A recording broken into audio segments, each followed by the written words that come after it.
de M. Jean Doré. Un congrès de contenu, mais surtout un congrès de motivation. Jean Doré a parlé avec force comme pour convaincre ses militants que lui et son parti n'ont pas vécu l'usure du pouvoir, qu'il reste la meilleure option pour Montréal.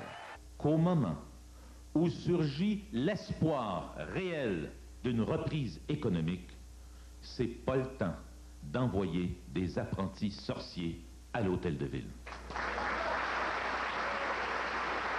Avec une virulence rare chez lui, il s'est attaqué à ses adversaires. D'abord à ses conseillers qui l'ont abandonné et qui se cherchent, dit-il, un chef qui les ferait élire sans effort. Et puis à Jérôme Choquette et sa phobie des maillots de bain, et à Claude Beauchamp et sa très haute opinion de lui-même. C'est difficile de parler des programmes. Jusqu'à maintenant, on ne les connaît pas. C'est difficile de parler des partis. Ils sont inexistants. Je parle des personnes qui veulent en créer et de leurs attitudes jusqu'à maintenant. Seul Pierre Bourque, dont il parlera longuement sans jamais le nommer, évitera ses foudres. Un compliment même, un homme honnête, mais entouré d'un groupe mystérieux qui, sous de belles apparences, cache les vieux amis du Parti civique et des mercenaires de l'organisation politique.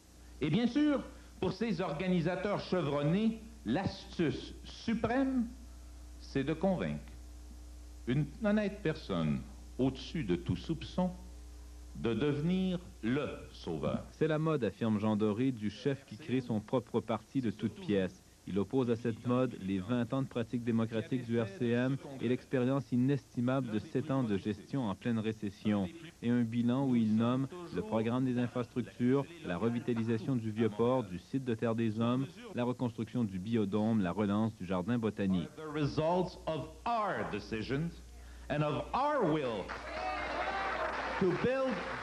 Jean Doré a presque provoqué le délire de ses troupes lorsqu'il a rappelé que les succès de Pierre Bourque étaient le fruit des décisions et de la volonté de l'administration RCM.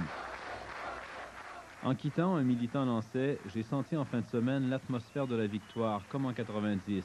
Le temps dira s'il s'agissait d'un enthousiasme en vase clos. » Denis Leduc, Le Grand Journal. Et les parents et les éducatrices